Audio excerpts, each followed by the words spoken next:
নমস্কার সকলকে সকলকে গুড ইভিনিং। সকলে কেমন আছো? আশা করি ভালো আছো, আর আমরাও আছি মোটামুটি ভালো।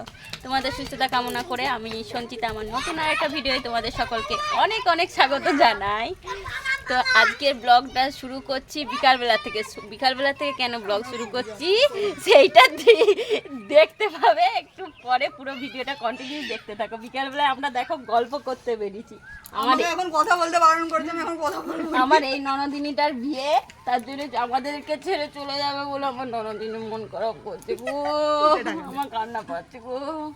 আর এই যে এটা আমার দাগিনী, কম বেশি প্রত্যেকেই চেনো, বলার কিছু নাই। রূপা, অনেকে জিজ্ঞাসা করো ওর নাম কি রূপা, যারা আমার জয়পুর থেকে ভিডিও দেখো আর কি, বা ইনস্টাগ্রামে চেনো। আরে ননদিনীকে দেখালাম, তো বিয়ের কোণে লুকেতে কেমন লাগে একটু পরে ব্লগগুলো দেখতে পাবে। চলো আমরা বসে বসে এখন একটু গল্প করছি সবাই মিলে বিয়েবাড়ি কী করব। আর আজকে রাত্রেবেলায় ব্লগটা কন্টিনিউ দেখতে থাকো, দারুণ দারুণ জিনিস দেখাবো তোমাদেরকে। চলো ভিডিওটা কন্টিনিউ দেখতে থাকো। তো কোথায় লাগছিল? দাঁতে ব্যথা, দাঁতে পোকা নয় কিন্তু দাঁতে ব্যথা। আখ খেতে যে ওর দাঁতে ব্যথা হয়ে গেছে, এমন আখ খেয়েছে ওর দাঁত, যাই হোক দাঁতটা উপরে বেরিয়ে পড়লো না। চলো ভিডিওটা কন্টিনিউ দেখতে থাকো। বিকেলবেলায় সবাই মিলে একটু গল্প করি, তারপরে যা চলে এসেছিলাম বাড়িতে। আর সন্ধ্যাবেলাতে ছেলেকে পড়তে বসিয়েছিলাম, আর যা যে কাজ থাকে সেগুলো সেরে নিয়েছিলাম। কাজের মধ্যে বিশেষ কিছু সন্ধ্যাবেলায় থাকে না, কারণ আমাদের তো রান্নাবান্নার কোনো ঝামেলা থাকে না। তার জন্যই ছেলেকে আমি পড়তে বসাই। সন্ধ্যের টাইমটা আমি কোনো দিকেই সেভাবে কোনো কিছু করি না।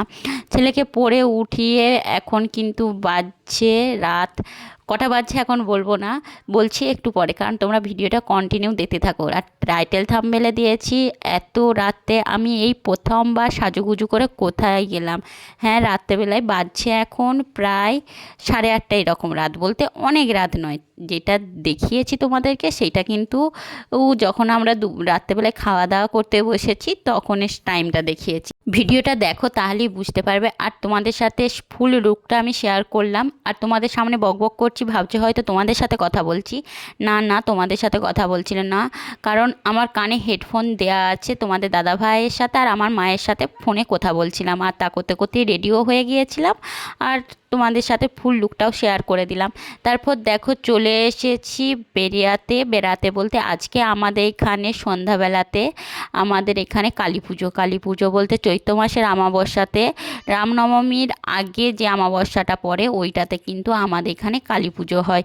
আর এই পুজোর পরে আমাদের কিন্তু রথ হয় বলতে রামনবমীর দিনে আমাদের কুলদেবতার রথ হয়। সব তোমাদের সাথে শেয়ার করব।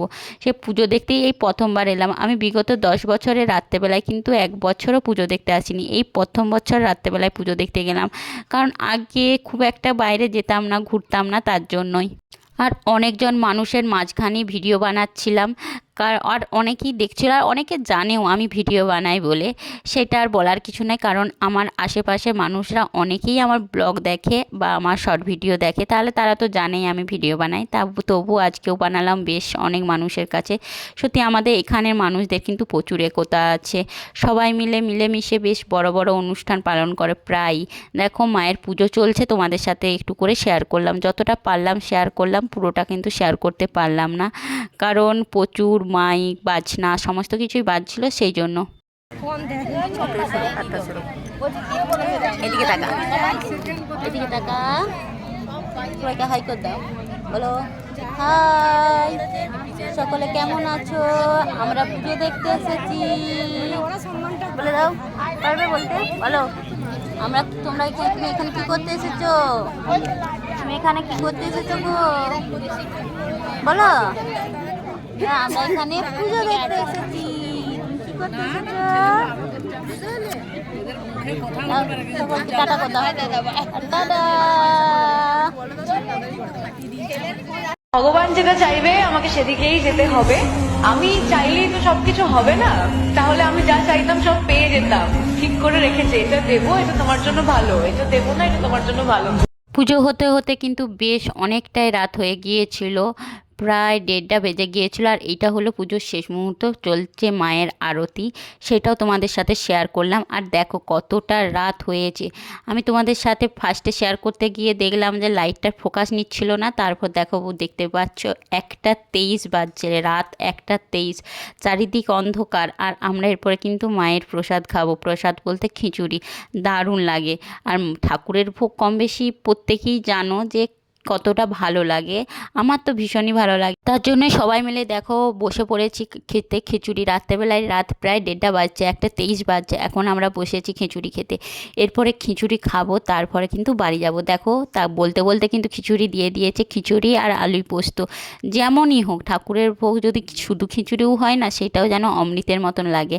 তাই একটু গরম ছিল, তার জন্য একদম প্রথমেই খেতে পারছিলাম না, তারপরে ধীরে ধীরে আস্তে ঠান্ডা হয়ে গেছিলো। আর আজকের ওয়েদারটা কিন্তু খুবই ঠান্ডা ঠান্ডা ছিল, তার জন্য কিন্তু আমি চাদর নিয়েছিলাম। আর আমি যখন বাড়ি থেকে বেরোচ্ছিলাম তখন আমার শাশুড়ি মা বলেছিলেন যে চাদরটা নিয়ে যাও, কারণ রাত হবে আসতে আর ঠান্ডাও লাগবে ভীষণ, তার জন্যই চাদরটা নিয়ে এসেছিলাম। আর এটা হলো শেষ মুহূর্ত, শেষ মুহূর্ত বলতে মায়ের পুজো হয়ে গেছে, সবাই যে যার বাড়ি চলে গেছে। কয়েকজনই যারা আশেপাশে আছে, যারা মন্দিরে থাকবে সেরকম মানুষ আছে, আর কয়েকজন আছে। আর সেখানে আমি শেষকালে প্রণাম করে এরপরে কিন্তু বাড়ি চলে যাব। যাই হোক, আজকের ভিডিওটা এই পর্যন্ত, টাটা।